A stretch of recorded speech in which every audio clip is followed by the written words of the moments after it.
apakah WFH itu efektif? Kalau buat saya pribadi ya, tapi buat saya pribadi itu sangat happy dan sangat efektif.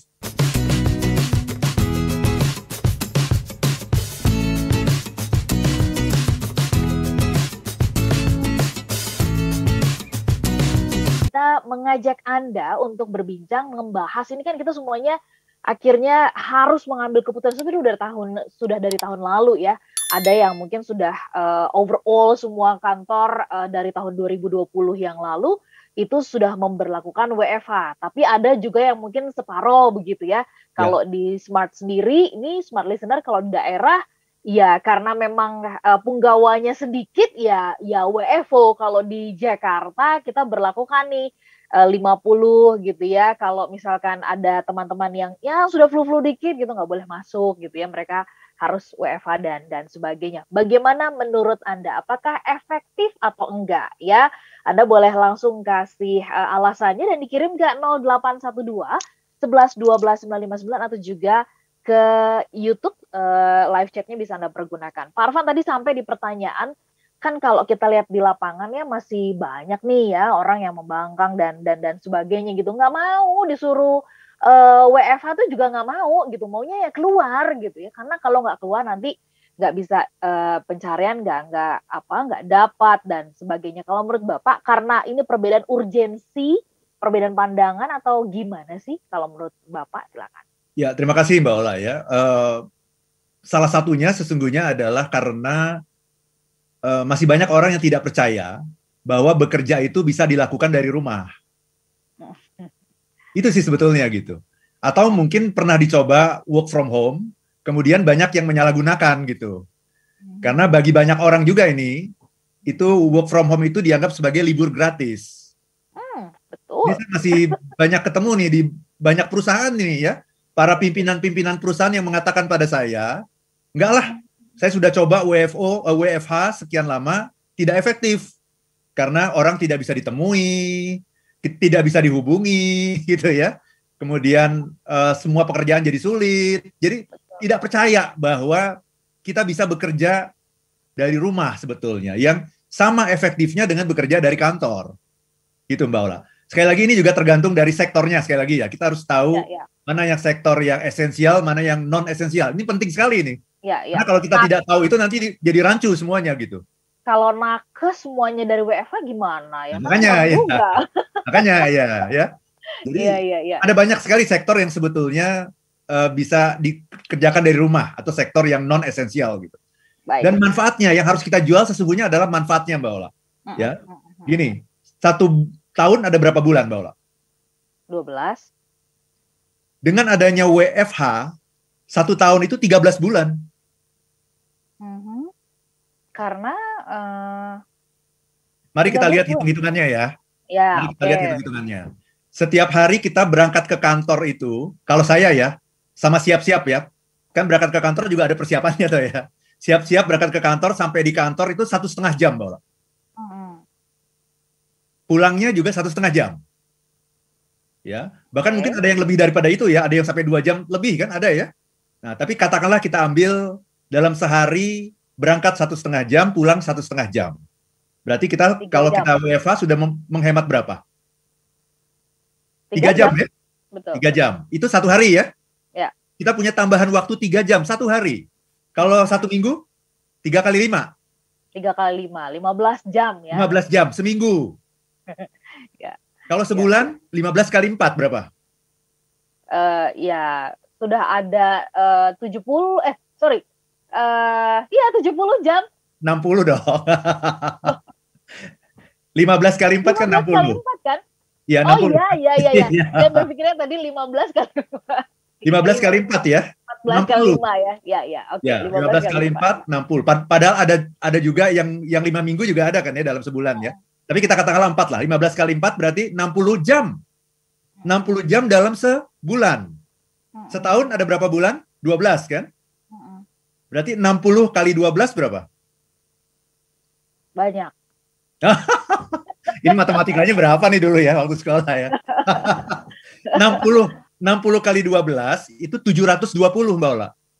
Iya. Jadi dalam setahun kita bisa menghemat waktu 720 jam. ada tambahan bagi kita. Nah, 720 jam itu kalau dibagi 24, kan satu hari 24 jam kan? Betul. 720 bagi 24 itu sama dengan 30 hari. 30 hari itu udah 1 bulan sendiri gitu. Oke. Berarti bekerja dari rumah itu membuat waktu kita bertambah 30 hari dalam setahun. Jadi 1 tahun itu bukan 12 bulan, tapi 13 bulan, Mbak Ola. Itu kan luar biasa itu, waktu yang sangat berharga gitu. Yang bisa kita gunakan untuk kegiatan yang jauh lebih bermanfaat ketimbang harus bermacet-macet di jalan, ada resiko keamanan, stres, dan sebagainya gitu, Mbak Ola. Oke. Itu dari sudut pandang Bapak melihat bahwa ada tambahan waktu dan sebagainya gitu ya. Tapi bagaimana dengan banyak masyarakat juga yang merasa bahwa ini bosan, ada kebosanan tingkat tinggi gitu ya, WFH gitu. Bahkan ketika juga bersama-sama dengan anak-anak harus sekolah juga di rumah begitu. Ya bosan gitu ya, karena terkungkung di satu ruang gitu, kotak dan sebagainya gitu. Itu gimana? Bagaimana dengan sudut pandang ini? Artinya kita boleh lihat dong dari berbagai sudut ya. Kalau kita mau fair gitu ya soal efektif ini kan menjawab berbagai sisi lah begitu. Bagaimana pandangan Pak Arfan? Ya kalau soal bosan sih sesungguhnya itu bisa terjadi dimanapun ya. Ya. Bahkan itu ada orang yang barusan ini orang yang sangat kaya gitu ya, yang tertangkap karena mengkonsumsi narkoba gitu ya. Kemudian ketika ditanya, saya bosan, dia bilang gitu. Saya bosan gitu di rumah, padahal itu rumahnya udah seperti istana gitu ya. Saya bosan gitu. Jadi kalau masalah bosan ini dimanapun yang namanya manusia itu memang selalu berkeluh kesah, Mbak Ola. Ya kalau disuruh berangkat ke kantor juga mengeluh juga kan, berangkat ke kantor mengeluh. Ya. Di jalanan capek, stres, mesti ninggalin anak dan sebagainya itu mengeluh juga gitu. Nah sekarang disuruh di rumah mengeluh juga. Memang manusia itu memang nggak pernah puas gitu. Ya. Nah tugas kita kan sesungguhnya adalah untuk mensyukuri gitu. Apapun yang kita dapatkan itu, mari kita lihat the bright side-nya gitu. Jadi bukan melihat the dark side-nya ya, tapi the bright side-nya, sisi cerah dari segala sesuatu yang kita hadapi gitu. Ya. Dulu kan sering mengeluh, capek, stres, kena macet gitu. Nah sekarang ketika situasi diharuskan berada di rumah mengeluh lagi. Nah ini memang nggak akan pernah puas gitu. Jadi kita sesungguhnya harusnya bisa efektif dalam setiap situasi. Tapi saya tahu ini tidak mudah nih, Mbak. Okay. Ya jadi ini sangat tidak mudah gitu ya. Kalau saya sih saya ingin mengatakan ya, apakah WFH itu efektif? Kalau buat saya pribadi ya, saya tidak bicara tim saya, itu nanti lain lagi kalau bicara tim saya ya. Tapi buat saya pribadi itu sangat happy dan sangat efektif. Jadi kalau Mbak Ola lihat ini saya sedang live dari library saya nih. Ya, jadi ini saya bisa bilang ini surganya saya justru di sini. Ya, di sini ada kurang lebih 4.000 buku Mbak Ola, ya. Dan saya bekerja dari sini, meeting sama klien dari sini, bikin sesi motivasi dari sini, ngasih training dari sini gitu. Jadi memang udah nggak harus kemana-mana karena semuanya itu bisa dilakukan sama efektifnya seperti kalau kita ketemu langsung gitu. Baik. Dan dengan seperti ini saya punya banyak waktu luang, banyak waktu yang bisa saya manfaatkan karena selama ini saya selalu mengeluh kekurangan waktu dan bisa juga dekat dengan keluarga. Jadi work life balance juga bisa terjaga gitu. Nah ini sebetulnya bisa dilakukan oleh siapapun kalau kita tahu caranya gimana gitu, Mbak. Iya. Saya ingin mengajak Pak Arfan dan juga Smart Listener meluaskan pandangan karena kita nggak ingin menggunakan satu sudut pandang ya. Bagi Pak Arfan barangkali ini efektif. Saya tidak tahu bagaimana jawabannya dari Smart Listener begitu. Tapi mari kalau tadi Bapak membawa kita melihat efektifnya dari sudut pandang hitung-hitungan. Nah sejujurnya kalau misalkan tadi juga berangkat dari apa yang tadi disampaikan, ada yang bercerita ke Bapak gitu nggak efektif karena merasa tidak trust kepada tim atau kepada anak buah dan sebagainya. Lah itu kan karena ada bukti gitu ya.